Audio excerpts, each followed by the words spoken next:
This is wrong. She's right. You should hit the side like ketchup. You're dealing with time travel, heady, weird science fiction stuff, and also violence and mature language. Lydia, it's Randy. Stop fucking around and come home. God damn it, this is hard on me. I didn't think I'd miss you this much. Wow, my stepdad actually does care. Yeah, when watching it, it's like it flows, and I do think it's a beautiful show. Like, our cast is so good. We're so lucky that we got those people. Like, I think about it all the time. Like, what a solid sounding cast.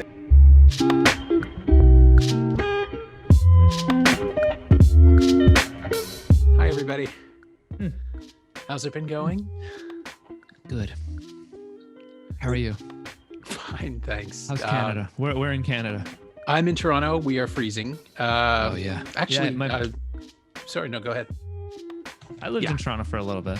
Yeah, I was going to say, I think we probably crossed paths once or twice, but things are different for you now, which is nice. You're warm somewhere safe, which is good. Yeah. And you guys are both doing alien voices for fun. So I kind of, there's so much of animation that's happening now where people are being used as versions of themselves. Like that sort of transition, rather than play a full character, your personality is supposed to inform what you're doing. And it feels like Roiland stuff does that a lot. So I wanted to ask both of you, like, how do you manage that line, and how did you figure out who these characters were once they were just bringing them from words to the page to the characters themselves? There's definitely like I would argue it's like you get a character breakdown and you try to figure out, okay, what do they want from this character, and then you're kind of like filtering through like what elements of myself can be adjusted on the sliders of personality to give that. And in those basically in that first session is truly where you kind of find it. And Sean, you're more of like a lifer with animation, right? You've been doing this forever. So tailoring voice work. Well, yeah, I guess, for this one, it was kind of like trying to figure out how sassy Yumulak is, because there is kind of like some snark to him, and I don't know, like it was just kind of like the audition process was kind of just fun. We were in the room and they kind of just made it really light and just were laughing, but really kind of by episode 2 is kind of like when I got to record with Mary Mack as Jessie, and then figuring out how that relationship was, that kind of informed like where Yumulak kind of should be, and that really helped. Yeah, well, I was going to say, so much of Roiland's stuff, from what I've seen of Solar Opposites and Rick and Morty, and just the work he does like in those Harmontown episodes, it's all about give and take and pushing back and forth, and so much of it is like arguing, just like paired arguing, whether he's doing it with himself as a voice actor or whether he's bouncing off other people. And it feels like that extends naturally. Sorry, I'm going to film critic and theorize this to death, but it feels like that extends naturally to family stories.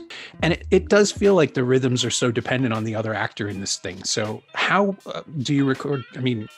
Did you record them together regularly, or were they, and is it being adjusted now that there's like this whole new other reality for recording? No, I don't think I've ever had a session all together or together with anybody. I mean, early on we had Mike come in and sort of read in the booth opposite to get the cadence of the thing, because the Roiland brand is very dense. Things have a quick pace to it. All the jokes, Yeah. So that was a good effort to sort of make sure that we're coming in with the right energy.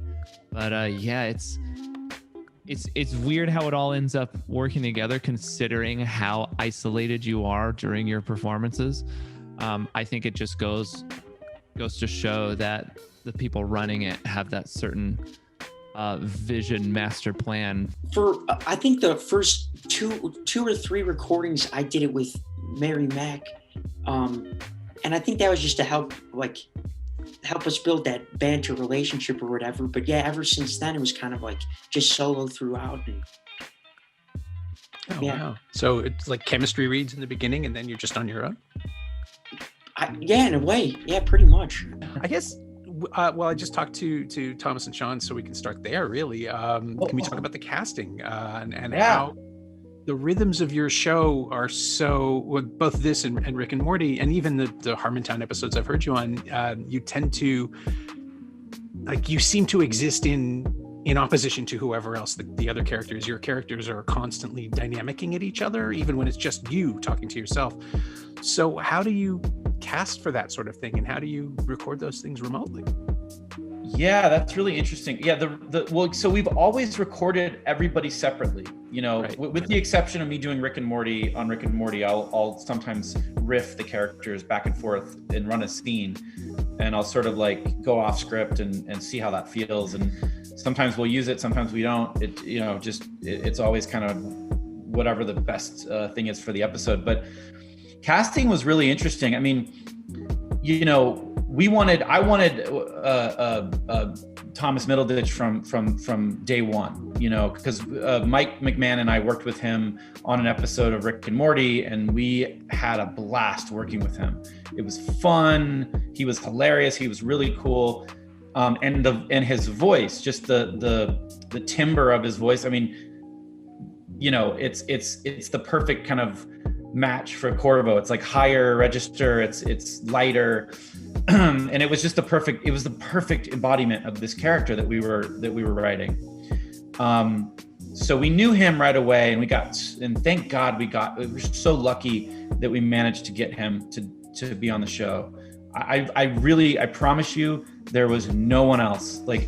And I was terrified that I would end up having to do Terry, and that freaked me out because I didn't really have a good grasp on that character. It would have just been a very Morty-esque, a louder, it would have not been, it would have sucked.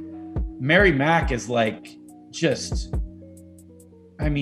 she's incredible. She's like such a find for Jesse. You know what I mean? Like, she's so good. She's so fucking sweet and funny and interesting, and just like, she's a great actress. She's just perfect for that character. And then Sean is like, his voice is amazing.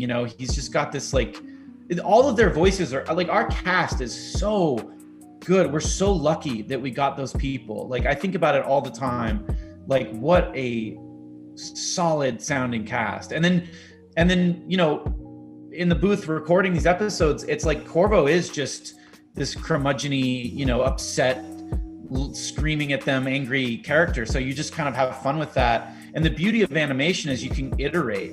So we get the radio play, we can iterate a little bit, we can play with it, we can fix certain things we want to fix. We go into animatic, same thing. We can really dial it in, and it's a really, really awesome process for being able to shape something and just continually tighten and make it better and better. By the time it is fully animated, you've got something that really feels like it's got a lot of polish and care went into it. But yeah.